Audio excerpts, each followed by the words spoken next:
Hello again, Year 10. I hope you're all well. It's Mrs Mitchell-Brady again, coming at you with some more writing lessons, ready for your speech. So, today, writing your speech, paragraphs 4 and 5. Please don't be confused by the look of the PowerPoint or the title page. As you can see, the title is different. It's paragraphs 4 and 5 today, but it is still task 3 in your speech booklet, which you have because it's kind of the main bulk writing of your speech. So today, Year 10, we are going to again have a look at some waggles so you can see how techniques are being used effectively.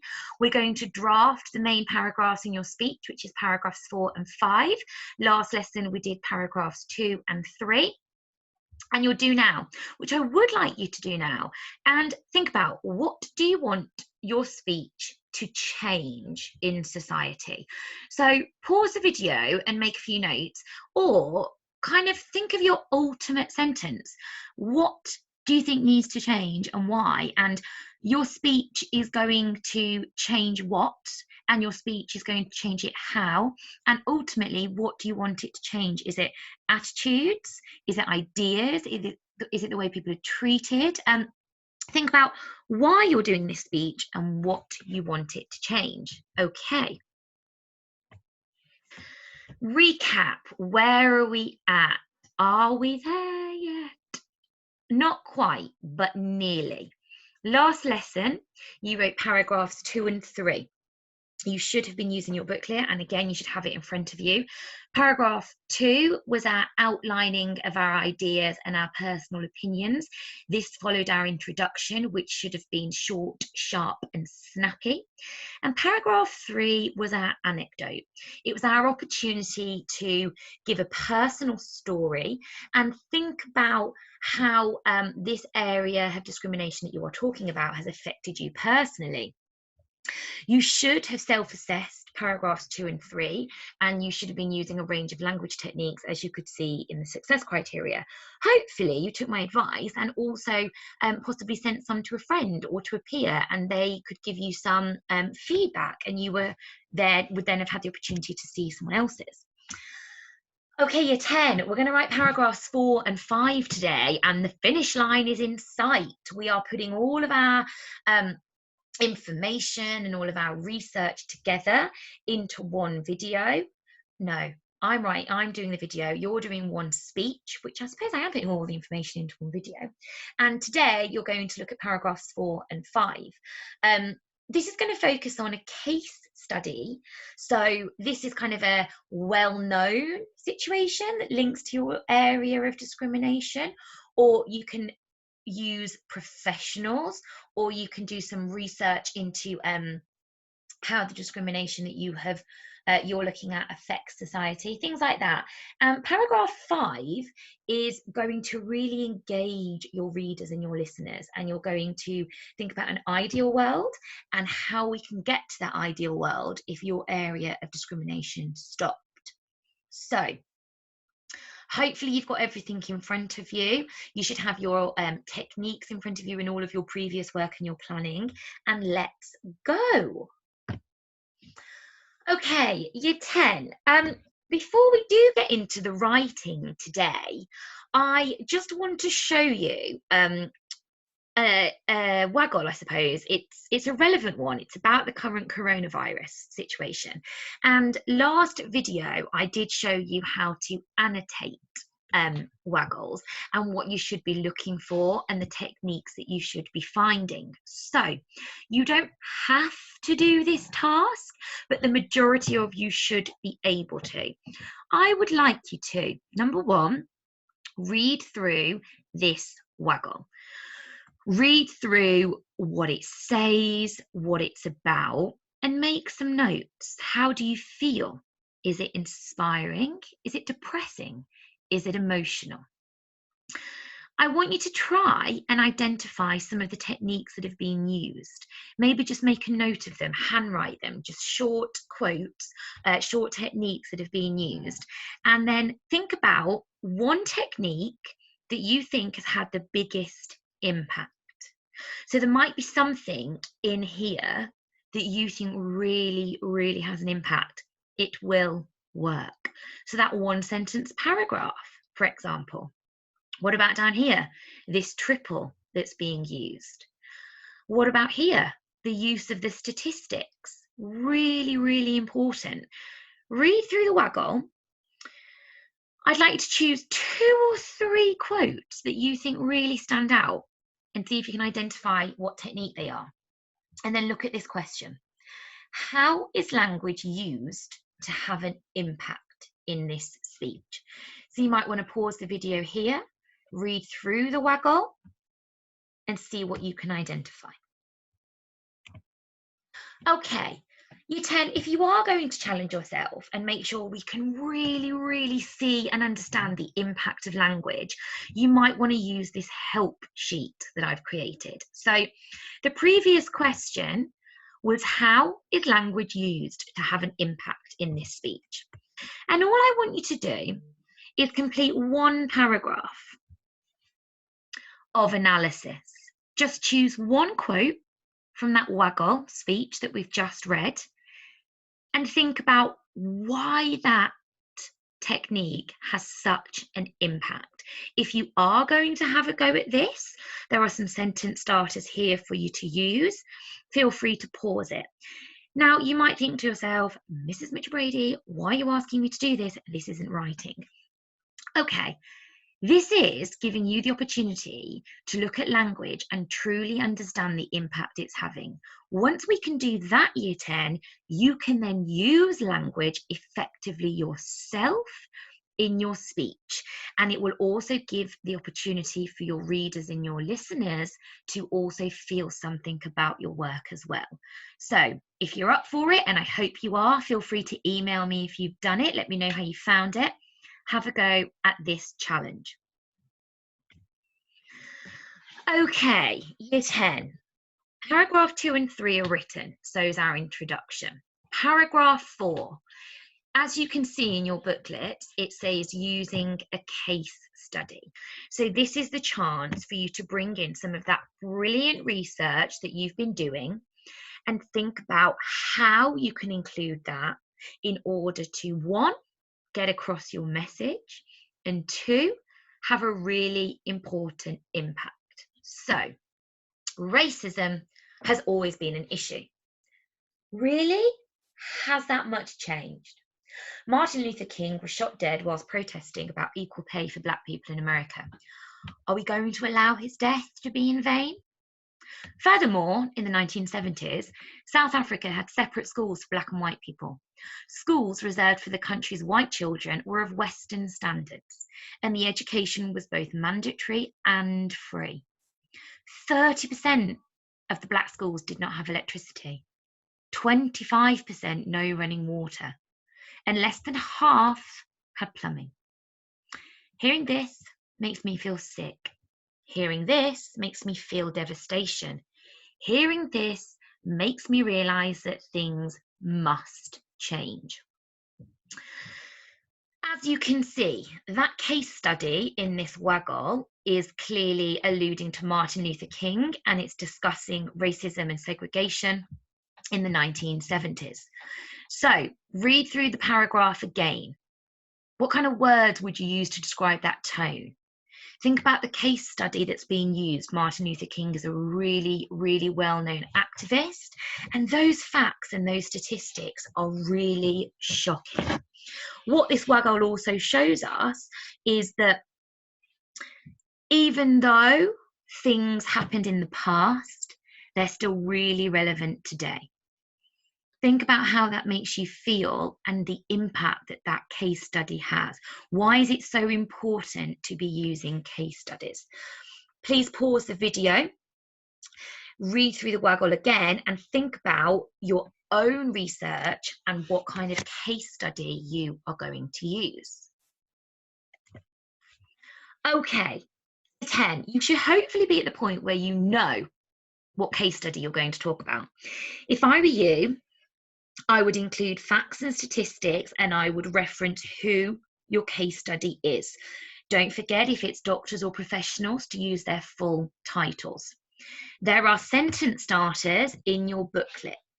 Your sentence starters will guide you as to how to talk about your case study. You want to appeal to your audience. So we need to think about using first person, I. Think about vocabulary. As I'm sure you can agree, this is shocking, appalling, and disgusting. Your paragraph 4 needs to be a news story or a case study about your type of discrimination. You want to make sure, Year 10, that your case study links directly to your area of discrimination. Make sure you're using key facts about the story, quotes from your sources, and think about the results. So what happened after the case study? Did it change anything? Did it make it worse?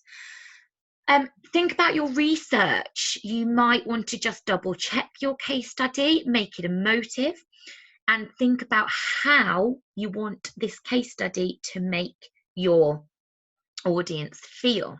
Okay, so time to think about success. I'd like you to pause the video, write your paragraph 4, and think about your own success criteria. Your booklet does have all of that information in, but please make sure you are hitting all of those points in the success criteria. Okay, get me paused, get writing, good luck.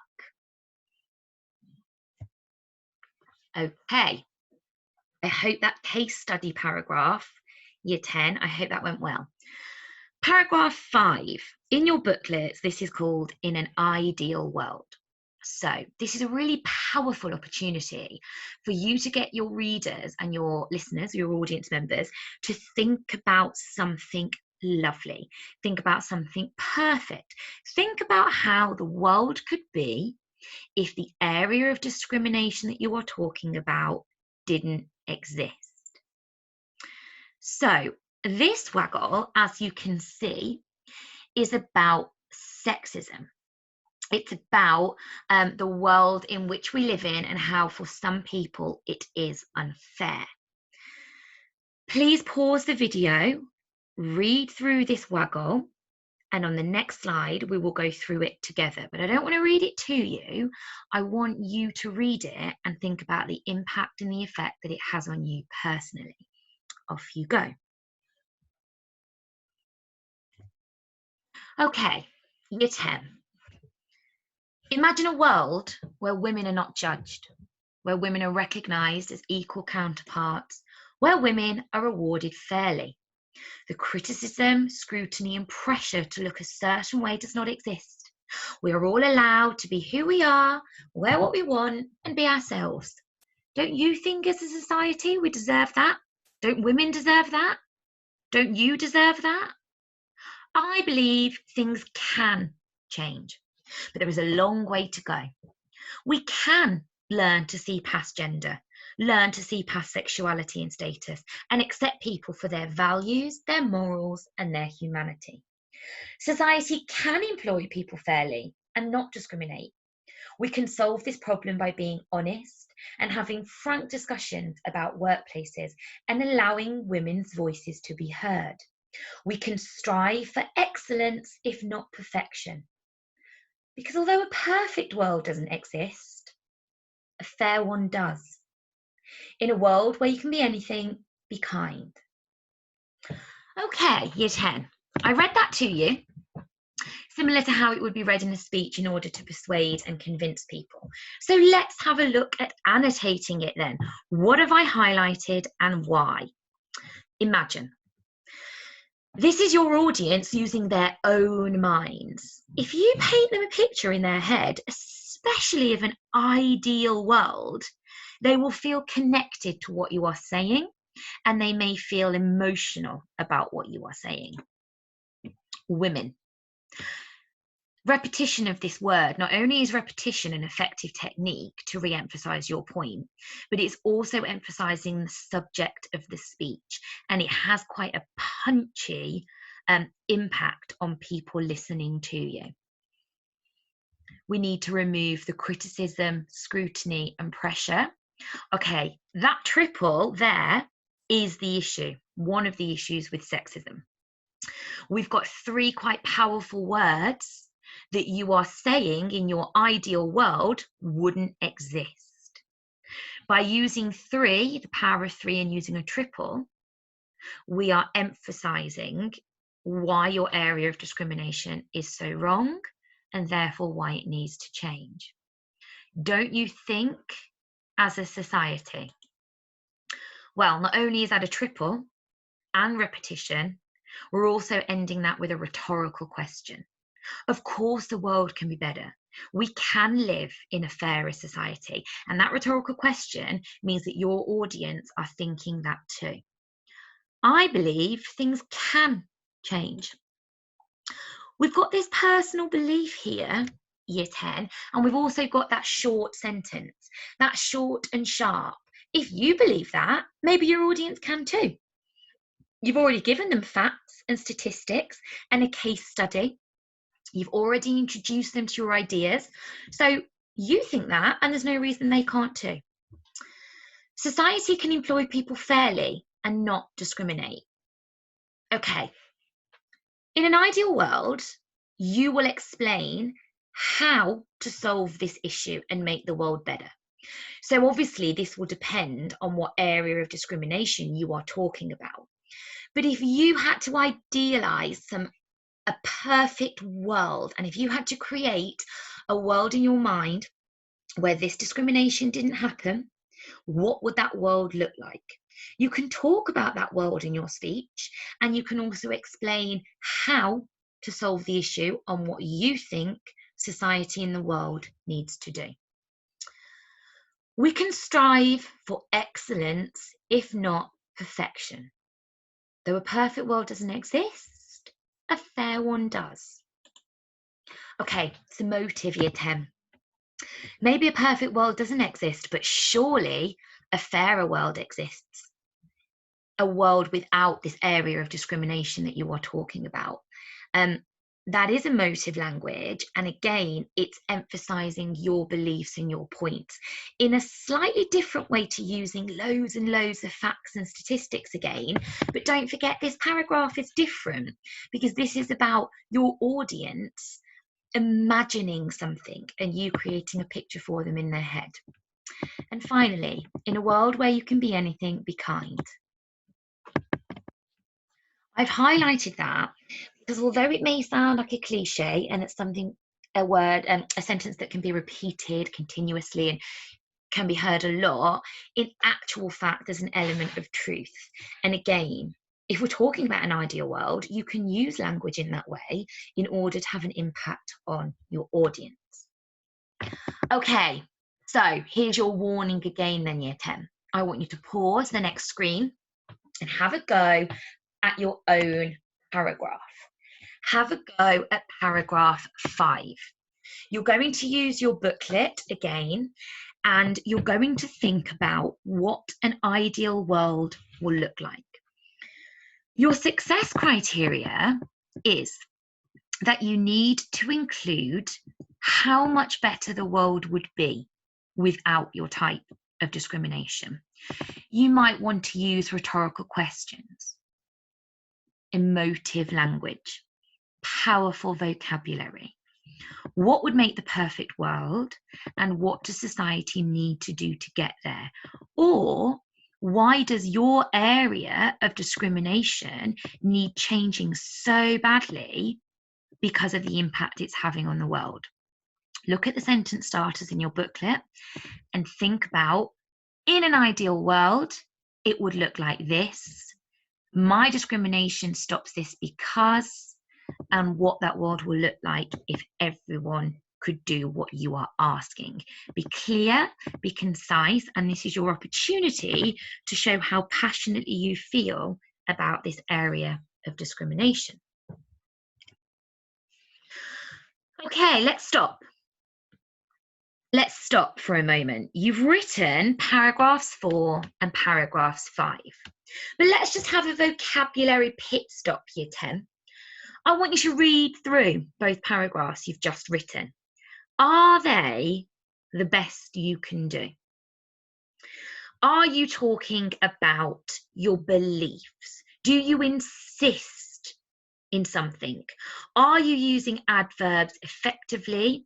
And are you using powerful adjectives? Can you look in a dictionary and consider the impact your vocabulary is having? And what about these words on the right hand side? Instead of something being bad, it's detrimental. Instead of something being wrong or immoral, it's degenerate. Instead of you hating a form of discrimination, you loathe that discrimination. I'd like to pause the video here, keep this slide up, and look back through your paragraphs that you've just written. Paragraph 4, which was your case study, and paragraph 5, which was your ideal world. Look at the vocabulary you've been using and think about how you can make those improvements. Okay, good luck.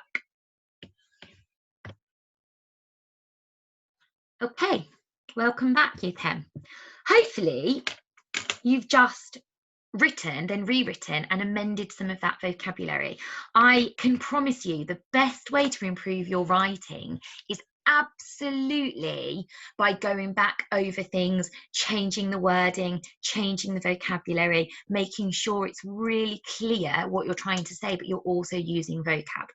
Similar to last lesson, Year 10, I want you to read through your paragraphs, please. And here's your success criteria. Have you included a case study?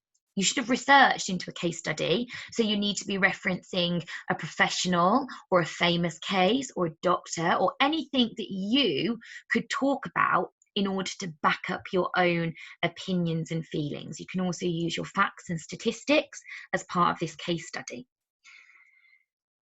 Year 10, in paragraph 5, have you described an ideal world without your prejudice? So what would the world look like without your area of discrimination, and how do we get there? What do we need to do as a society to get to that point? How are we going to make society better? Read through your paragraphs and make sure that you have done what you can and that you are hitting that success criteria. And finally, Year 10, paragraphs 4 and 5 are written. Now what? So today you've written paragraphs 4 and 5 and self-assess them. You've had a look at a vocabulary pit stop. Feel free to download the PowerPoint and have that in front of you. Next lesson, next week, you'll be writing your conclusion, and there will be a video lesson, I think, from Mrs Mahmood to help you with this. And don't forget, you will be handing in your full speech to your teacher in a few weeks. Again, my advice would be send one of your paragraphs to a friend, read somebody else's, get somebody's opinion and get some feedback and see if you can make any improvements. Any questions you have, please feel free to email me. I hope that that was helpful and that you've all managed to get something written. Again, sending you all lots of good luck to get this written, and missing you all. Take care, and I look forward to seeing you soon. Bye.